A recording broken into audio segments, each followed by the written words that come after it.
Hello friends, ഇന്ന് ഞാൻ വന്നിട്ടുള്ളത് ഒരു വ്യത്യസ്തമായ ഒരു സലാഡിൻ്റെ റെസിപ്പി ആയിട്ടാണ്. നല്ല ടേസ്റ്റാണ്, അതുപോലെ തന്നെ ഉണ്ടാക്കാനും വളരെ ഈസിയാണ്. ഇപ്പോൾ സാധാരണ സലാഡിൽ നിന്ന് ഉണ്ടാക്കുന്നതിൽ നിന്നും അവോക്കാഡോ ചേർത്തിട്ടാണ് ഞാനിത് ഉണ്ടാക്കിയിട്ടുള്ളത്.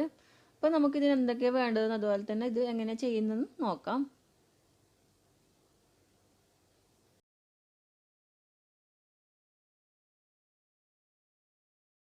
അപ്പോൾ ആദ്യം നമുക്കൊരു ബൗളിലേക്ക് കുറച്ച് ചെറുതായിട്ട് കട്ട് ചെയ്ത് വെച്ച കുക്കുംബർ ഇട്ട് കൊടുക്കാം. അതേപോലെ തന്നെ ക്യാരറ്റ് അതും ചെറുതായിട്ട് കട്ട് ചെയ്തതാണ്. ഇതിലേക്ക് കുറച്ച് അനാർ ഇട്ട് കൊടുക്കാം. നല്ല മധുരമുള്ള അനാറാണ്. അഥവാ മധുരം കുറവാണെങ്കിൽ കുറച്ച് പഞ്ചസാര കൂടി ചേർത്ത് കൊടുക്കണം. ഇതിലേക്ക് നമ്മുടെ മെയിൻ ഇൻഗ്രീഡിയൻറ്റ് അവോക്കാഡോ ഇട്ട് കൊടുക്കാം. അവോക്കാഡോ കുറച്ച് അധികം ഉണ്ടായാലും നല്ല ടേസ്റ്റാണ്. ചെറുതായിട്ട് കട്ട് ചെയ്തെടുത്തതാണ് ഇതിലിട്ട് കൊടുക്കാം.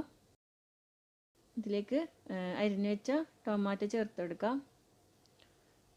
ഒരു ചെറിയ പീസ് തക്കാളി ഇട്ടിട്ടുള്ളൂ. അതുപോലെ തന്നെ അത്രയും തന്നെ ഉള്ളി ചെറുതായിട്ട് അരിഞ്ഞത്.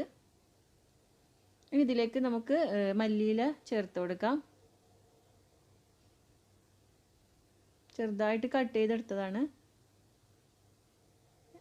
ഇനി ആവശ്യത്തിന് പുളിക്ക് ആവശ്യത്തിന് ചെറുനാരങ്ങ പിഴിഞ്ഞ് ചേർത്ത് കൊടുക്കാം.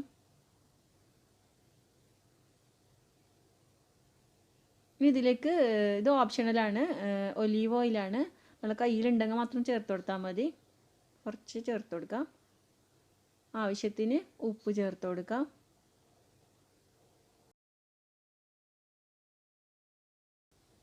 നമുക്കിതിലേക്ക് കുരുമുളക് പൊടി കൂടി ചേർത്ത് കൊടുക്കാം. അതും ആവശ്യത്തിന് ചേർത്ത് കൊടുത്താൽ മതി. പിന്നെ നമുക്കിതെല്ലാം കൂടി നന്നായിട്ടൊന്ന് മിക്സാക്കി എടുക്കാം.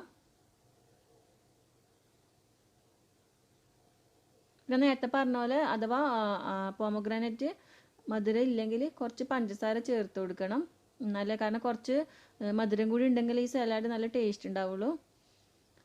അപ്പോൾ എല്ലാവരും ഇതുപോലെ ഒന്ന് ട്രൈ ചെയ്ത് നോക്കുക. നിങ്ങളുടെ അഭിപ്രായങ്ങൾ അറിയിക്കുക. അപ്പോൾ നിങ്ങൾക്ക് എൻ്റെ വീഡിയോ ഇഷ്ടപ്പെട്ടെങ്കിൽ ലൈക്ക് ചെയ്യുക, അതുപോലെ ഷെയർ ചെയ്യുക. സബ്സ്ക്രൈബ് ചെയ്യാത്തവരുണ്ടെങ്കിൽ ഒന്ന് സബ്സ്ക്രൈബും കൂടി ചെയ്യുക. അപ്പോൾ വീണ്ടും കാണാം. താങ്ക്